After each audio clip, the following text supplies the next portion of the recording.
Assalomu alaykum qadrli futbol muxlislari, futbolsevar do'stlar. Har doimgidek O'zbekiston, Osiyo va dunyoda ro'y berayotgan ajoyib xabarlar bilan Osiyo futbol kanal boshlovchisi Muhammadjon sizlar bilan ulug' ayyom kunlarida diydor ko'rishib turganimdan bag'oyat xursandman.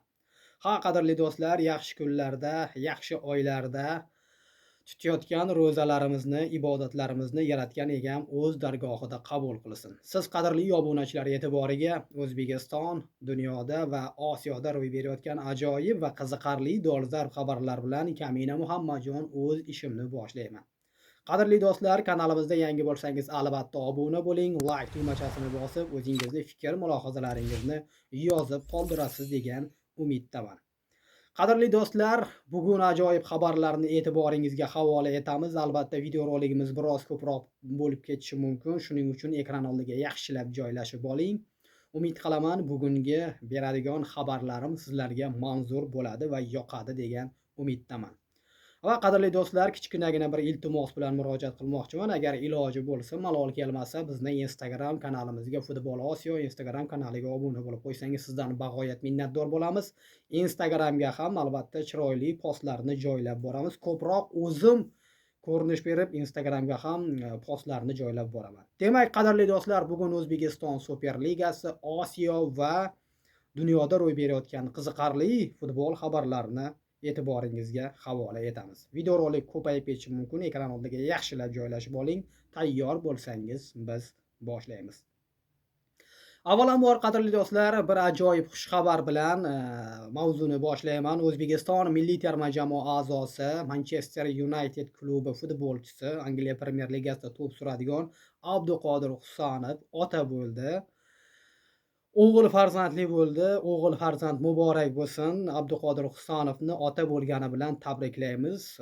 Bu farzandga uzoq umr, tinchlik, xotirjamlik tilab, otasiga o'xshagan yaxshi futbolchi bo'lishini tilab qolamiz. Va qadrli do'stlar, O'zbekiston Superligasiga e'tibor qaratadigan bo'lsak, 3-tur ham bir pasda yakuniga yetdi. Kutilgan va kutilmagan sensatsiyalar qayd etdi. Keling tan olaylik, barcha deyarli O'zbekiston futbol muxlislari, umuman Superligani tomosha qiladigan futbol muxlislarini bitta o'yin qiziqtirdi. Ya'niki Toshkentda bo'lgan o'yinda Namanganning Navbahor jamoasiga mag'lubiyatga uchragani sensatsiya bo'ldi. To'g'ri, tan olish kerak. Nafaqat O'zbekistonda, Yevropada ham va boshqa musobaqalarda ham, ya'ni futbol bo'yicha chempionatlarda ham kuchli top jamoalar yutqizib qo'yish mumkin. Lekin bu bilan albatta Navbahor kuchsiz demoqchi emasmiz. Lekin kamida ko'pchilik durang kutgan bo'lishi mumkin edi. Shaxsan men ham, lekin Timur Kapadze boshchiligidagi Namanganning Navbahor jamoasi Paxtakorni 0-2 hisobida mag'lubiyatga uchratdi va muhim bo'lgan 3 ochkoni qo'lga kiritdi. Hozir 3 tur natijasiga ko'ra birorta o'yinda mag'lubiyatga uchramasdan kelayotgan Vodiyning yana bir jamoasi, ya'niki Islomlik Ismoilov shogirdlari Farg'onaning Neftchi jamoasi ketmoqda. Uchala o'yinda ham yirik 3-0, 3-0, 3-0 hisoblarida g'alabaga erishib 9 ochko bilan yaqqol Superligani hozircha ko'z tegmasin peshqadamiga aylanib olgan. Va Vodiyning yana bir jamoasi, qadrli do'stlar, Andijon birinchi turda sensatsiya qayd etgandi. Ko'pchilik o'ylagandi, Samvel Babayan Andijonni yuqori cho'qqilarga olib chiqadi. Andijon birinchi turda nimalarga ko'rsata olishini ko'rsatdi, nimalar qila olishligini ko'rsatdi deb taxminlar qilganda, haqiqatan Andijon birinchi turda ajoyib natijani qayd etdi. Lekin afsuski Andijon qolgan ikkinchi va uchinchi turlarda imkoniyatni boy berdi. Bor yo'g'i Andijon hisobida bitta ochko. Turnir jadvali haqida gapiradigan bo'lsak, turnir jadvalida Neftchi, Lokomotiv, Nasaf, Buxoro, Navbahor, Paxtakor, Qizilqum, Din-Am va Samarqand, Bunyodkor, Xorazm va Andijon jamoalari ketmoqda. Demak, 3-turda bo'lib o'tgan o'yinlar haqida ma'lumot beramiz. 10-mart sanasidan o'yinlarga start berildi. Unga ko'ra Neftchi Andijon, Mash'al Qizilqum, Paxtakor Navbahor.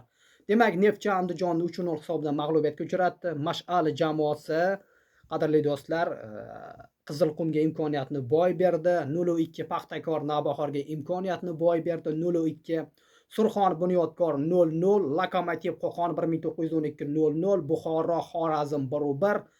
Olmaliqning OKMK va Jizzaxning Sug'diyona jamoalari 2-2 durang o'ynadi va Samarqandda kechgan bahsda Vadim Abramov va Ro'ziqul Berdiyev jamoalari bahs olib bordi. Bu o'yinda ham durang natijaga imzo chekildi, ya'ni Dinamo Nasaf barobar.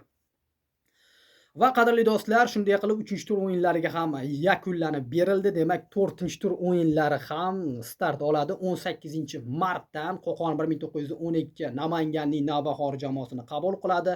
Xorazm Bunyodkorni, Qizilqum OYMK jamoasini, Andijon Mash'al birorta o'yinda ochko ola olmayapti. Bu safar Andijon Mash'aldan ochko olishga harakat qilib ko'radi, lekin Qashqadaryoning Mash'al jamoasi ham ochko olish uchun albatta Andijonga boradi degan umiddamiz.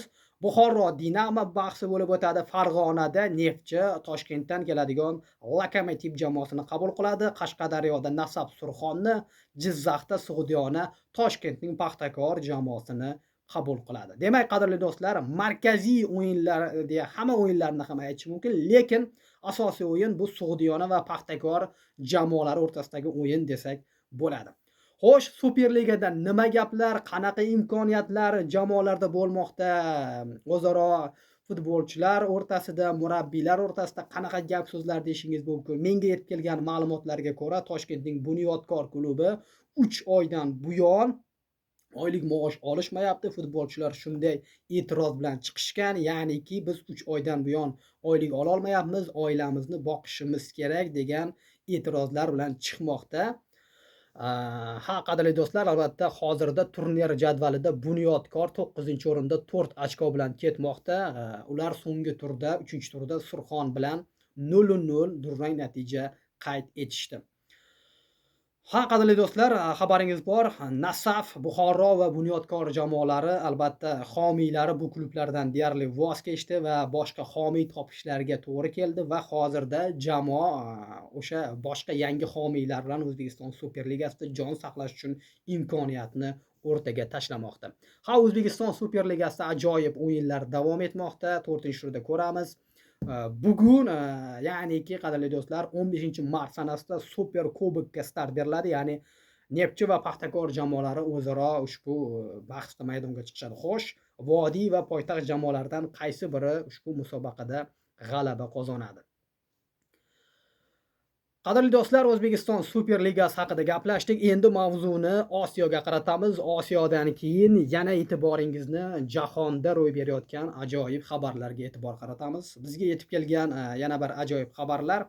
Bir hafta oldin Avstraliyadan siyosiy boshpana so'rab murojaat qilgan eronlik 2 futbolchi va bir murabbiy o'z so'rovini qaytarib olib vataniga qaytmoqda. Natijada boshpana so'rab murojaat qilgan 7 nafar ayoldan 3 tasi Avstraliyada qolmoqda. Xabaringiz bor, Erondagi siyosiy vaziyat tufayli ko'p eronliklar, umuman sportchilar bo'ladimi, Eron fuqarolari boshqa davlatlarga chiqib ketib, siyosiy boshpana yoki umuman o'sha boshqa davlatdan jon saqlash uchun yordamlar so'rashmoqda, fuqarolikni olishni so'rashmoqda, chunki Erondagi vaziyat kundan kunga yomonlashib bormoqda. Umid qilamiz dunyoda tinchlik bo'lishini tilab qolamiz. Xo'sh, Erondan uzoqlashmaymiz, qadrli do'stlar. Eron nima bo'ladi? Eron jahon chempionatiga chiqadimi degan savollar albatta barchani qiziqtirmoqda. Keling, avvalo mana bu vaziyatlarni yakunlab qo'yamiz. Yangiliklarda Superligada birinchi iste'fo yuz berdi. Surxon bosh murabbiyni iste'foga chiqazmadi-ku, aniqrog'i Surxon bosh murabbiy o'z arizasi bilan iste'fo so'radi va Surxon klubidan ketdi. Xo'sh, qadrli do'stlar, demak, voqealar rivoji haqida gapiradigan bo'lsak, nimalar bizni kutmoqda? Demak, Iroqqa ham biroz mavzuni qaratmoqchimiz. Iroq chempionatida to'p surayotgan Shahzod Temirov hozir to'purarga aylanib olgan. So'nggi uchrashuvda ham u Erbil tarkibida Al-Minna jamoasiga gol urgan. 3 ta o'yinda Arbil jamoasida, demak, Sherzod Temirov va yana bir futbolchimiz Chapanovlar Iroq chempionatida to'p surishmoqda. Ko'z tegmasin, Iroqda ham futbolchilarimiz juda yaxshi harakat qilishmoqda. Xo'sh, qadrli do'stlar, mavzuni albatta jahonga qaratmoqchiman. Ya'niki nimaga siyosiy mavzu aralashib ketyapti deyishingiz mumkin. Bu dunyoda ro'y berayotgan siyosiy mavzu bir-biriga juda ham daxldor bo'lmoqda, ya'niki futbolga ham ta'sir qilmoqda. Mavzuni Eronga qaratmoqchiman. Bilasizmi, Eron jahon chempionatiga borishi kerak, jahon chempionatiga chiqqan birinchilardan bo'lib, endi katta ehtimol bilan bundan oldingi roligimda menga yetib kelgan ma'lumotni e'tiboringizga havola qildim. Eron milliy terma jamoasi jahon chempionatiga borishdan bosh tortmoqda. Rasman buni Mehdi Toj e'lon qildi. Eron bosh vaziri va undan so'ng Eronning o'rniga qaysi terma jamoa jahon chempionatiga boradi degan savolga juda ko'p savollar o'rtaga tashlandi. Birinchilardan bo'lib bu Rossiya terma jamoasi Eronning o'rniga qatnashadi degan takliflar bo'ldi, shunday xabarlar chiqdi. Undan keyin Ispaniya ham jahon chempionatiga bormasligi oydinlashmoqda degan xabarlar chiqdi, lekin hozircha aniq rasmiy xabar yo'q. Lekin Eron terma jamoasi jahon chempionatiga bormasa, Rossiya emas, bu safar Italiya Eronning o'rniga jahon chempionatiga borishi mumkinligi haqida yozishmoqda dunyo nashrlari. Xo'sh, siz nima deb o'ylaysiz? Yana bir dunyo nashrlari bir-birlarini bahslashmoqda. Nimaga Eronning o'rniga Rossiya yoki Italiya borishi kerak? Nimaga Osiyo qit'asidan saralanib chiqqan Eron terma jamoasining o'rniga qayerdagi yo'q Yevropa jamoasi uning o'rniga ishtirok etishi kerak? Bu aksincha xato. Eronning o'rniga Osiyo qit'asidan boshqa jamoa qatnashishi nazarda tutilmoqda. Lekin hali rasmiy xabarlar chiqmagan. Eron mamlakati Eron terma jamoasi jahon chempionatiga borishni xohlamayapti. Va qadrli do'stlar, AQSh esa Eron terma jamoasi haqidagi jahon chempionatida ishtirok etadimi, yo'qmi degan savolga quyidagicha javob berdi.